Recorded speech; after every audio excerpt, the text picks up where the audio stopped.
Ang susunod na programa ay rated PG. Patnubay at gabay ng magulang ay kailangan sa mga batang manonood. T3 kapatid, sagot kita. Mga masama, lagot ka na. Ang babangga, magigiba. Ang aksyon na agad sila. Sa ulo ng bakbakan ngayong gabi, kasambahay na masahol pa sa hayop, itinuring ng kanyang mga amo, ni-rescue ng ambush. Ganda ng gatdam sa Bulacan, dinadayo ng mga pamilya. Yun nga lang, mga kawatan, nagigipasyal din para makapambiktima. Arestado ng isa. Resback natin, ilang pang nakakawala. Tiyahin kuno na may dalang special package pag galing abroad, pakiiwasan dahil si Tita Kawatan pala ang kanyang modus, laglag sa aming bitag. At ang aming aksyon, solusyon sa mga reklamong inyong idinulog sa T3, abangan!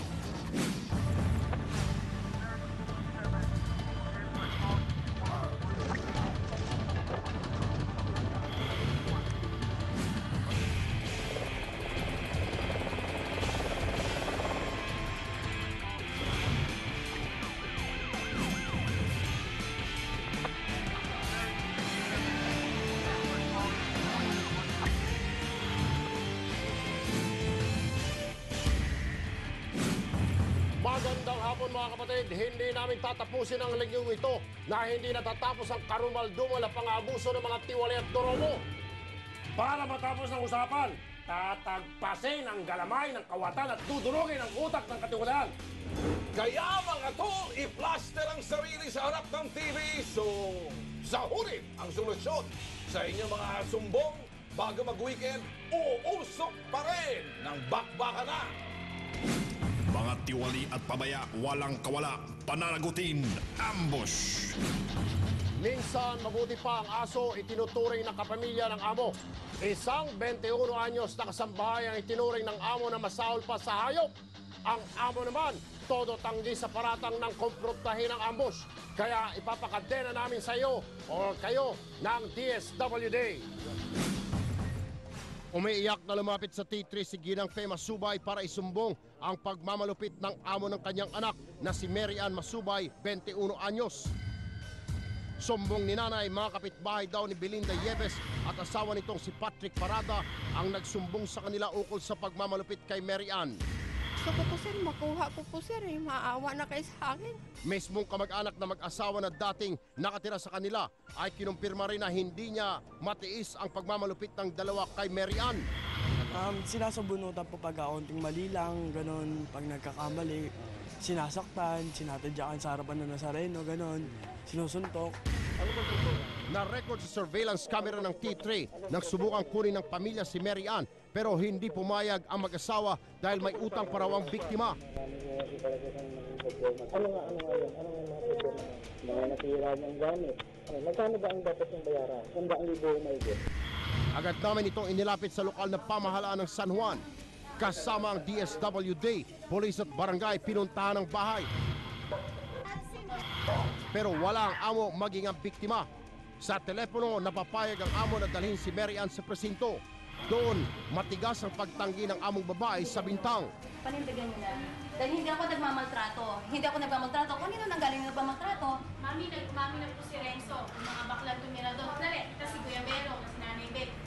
Talaga? Oo, Mami na. Pero ang DSWD, hindi raw palalampasin ang insidente. Dapat po merong managot kung meron nga pong pang-api na nangyari. Para aksyonan ang reklamong yan, nasa linya ng aming telepono ngayon si Ginang Jessica Quitor, ang head ng DSWD sa San Juan. Magandang gabi po, ma'am. Hello, magandang gabi po, sir. Ay, una po sa lahat, kami nagpapasalamat sa inyong tulong at na-rescue natin yung kasambahay.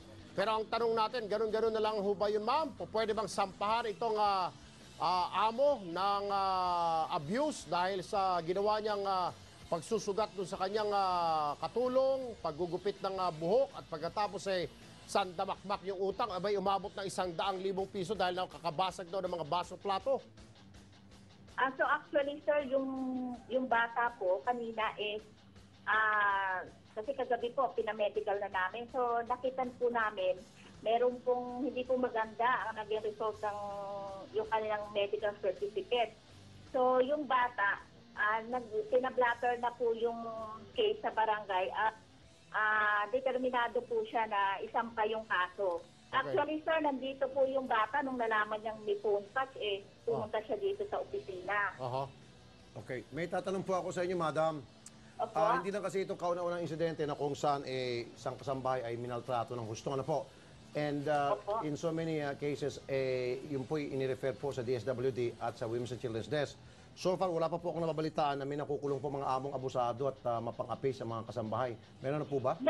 Meron na po, sir. Kung natatandaan po ninyo yung nirescue namin sa Batis. Okay. Ongoing po yung case nila. At ngayon po, on trial pa rin po. On trial. Pero wala pa talaga yung behind bar. Yung nakakulong na amo na umiiyak at nagsisisi dahil sa ginawang panglalapastangan sa mga kasambahay.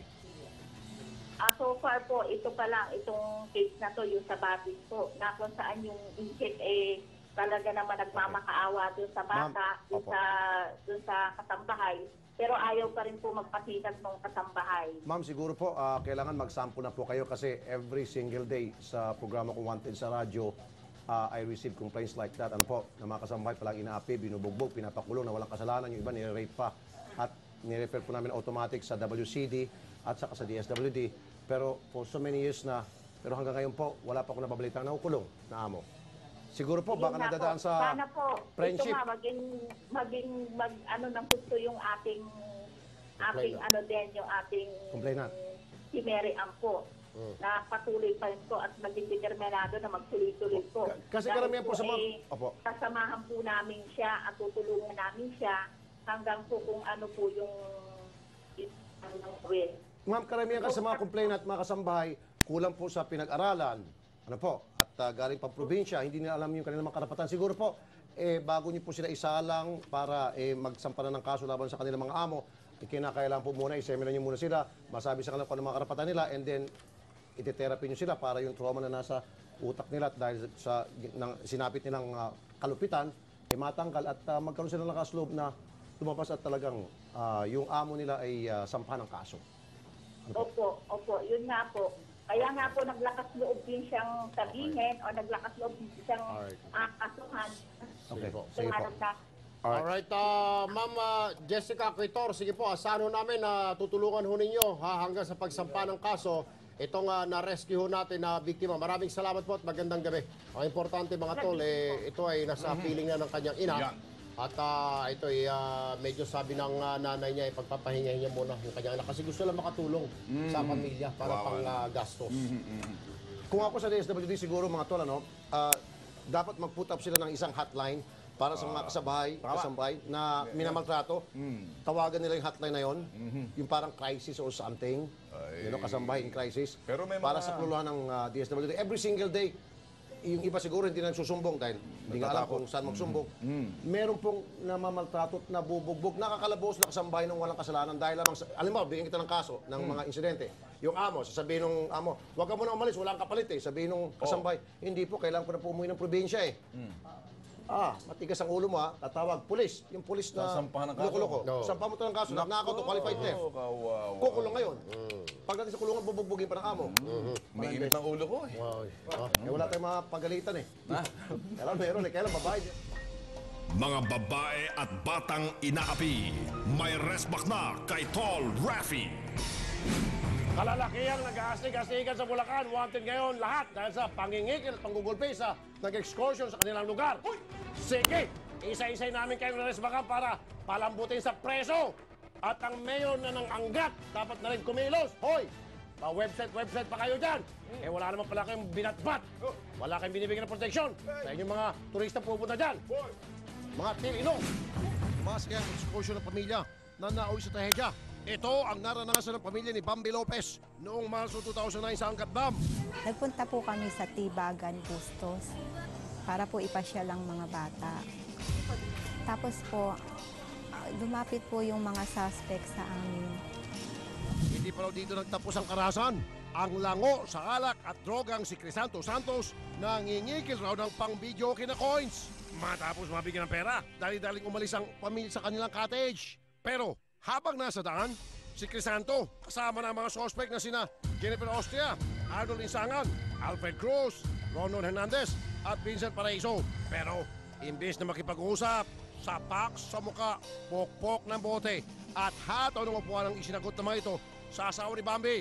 Sa tindi ng bugbog na inabot at trauma sa kanyang pamilya, nagsampa ng kaso sila Bambi. At noong November 2010 at September 2011, lumabas ang warrant of arrest laban sa mga sospek para di na maulit ang makapambiktima ang mga lokong ito. Humingi kami ng Socorro sa CDG Camp Crame para arestuin ang mga sospek. Pero sa malas, isa lang sa 6 na sospek ang nahuli.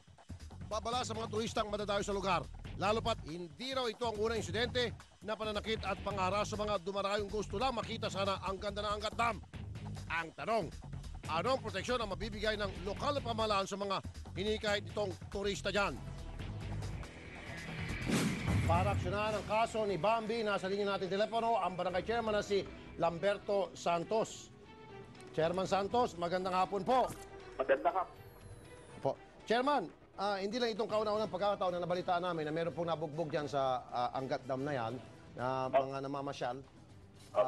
Wala ho ba tayong ginagawang pagronda dyan ng mga talot natin para ipamaintain yung peace and order? Meron ito. Kasi po, sir, ito po ang barangay chairman po nung mga panahon po na yun. Hindi ikaw yung panahon na yun? Opo. So itong panahon mo, wala nang mabubugbog? Wala naman po nangyayari po doon sa dam. Siguro kailangan, chairman, meron ako naisip. Kailangan siguro mabugbog ka muna, mabugbog yung mga kamag-anakan mo para lahat kayo dyan magsikilos. Pati yung siguro kamag-anak ng chief of police, mabugbog din muna. Sama mo yung mayor. Pati mayor. Kasi gano'n naman kapag nabugbog yung mga kamag-anak ng mga otoridad, abay, sinasalvage pa yung nambugbog. Hanggat wala nabubugbog, sabihin nila, hindi kami apektado eh. Gano'n eh. Di ba, chairman, tama ako? Okay.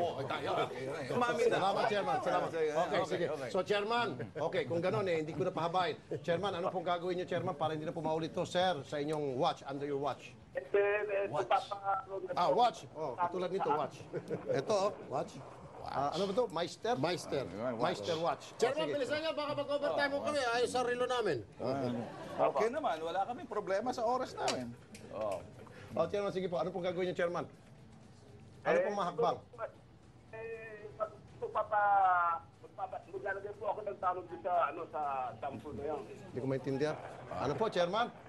Magpapalagay po ako ng parang talog sa sampo. That's very generic answer. Pero dapat talaga naman kung pinamagandang sagot, chairman. Hindi po ronda. Okay? Magpo-poste po kayo ng maglalagay po kayo ng outpost doon sa lugar na yon, ng Barangay Tanod.